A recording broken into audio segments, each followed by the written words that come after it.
Ассаляму алейкум, менің каналыма қош келдіңіз. Келе жатқан Рамазан айына орай, яғни бірінші күнгі ауызашарға қуырылған балықпен өте жеңіл дайындалатын салаттың жасалу жолымен бөлісетін боламын. Каналыма міндетті түрде тіркеліп қоюды ұмытпаңыздар, басқа да жаңа видеоларымды жіберіп алмайтын боласыздар. Бізге ең алдымен қажетті заттарымыз аршылып тазаланған балығымыз қажет болады. Оны мен алдын ала, яғни жақсылап тұздап қойдым. Одан кейін ұнымыз, тұзымыз, сұйық май және оливковый майымыз қажет. Сәбіз, сарымсақ, картоп, көк сарымсақ және де салатқа листья салаты, қияр және де помидорымыз қажет болады. Ең алдымен табамызға майымызды құйып жақсылап қыздырып аламыз.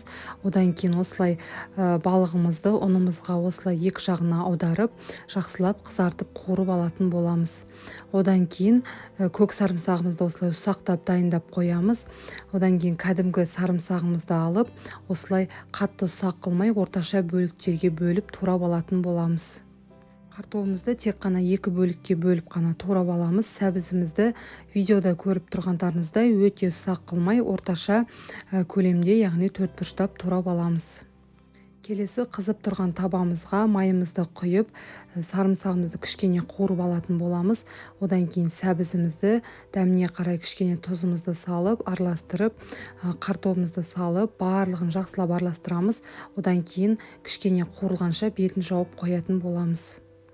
Картопымыз дайын болып қалған кезде осылай қуырылған балығымызды бетіне жақсылап салып шығатын боламыз. Одан кейін бетін жауып, міндетті түрде 25 минуттай дайын болғанша пісіретін боламыз.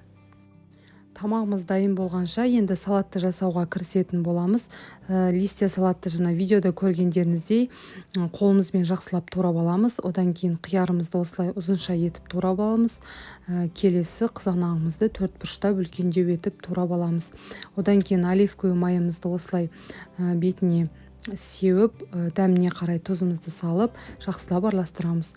Міне біздің өте тез дайын болатын салатымыз дайын болды. Және де қуырылған балығымыз өте дәмді болып шығады. Картопымыз да езілмей, өте жақсы, барлығы бірдей болып пісатын болады.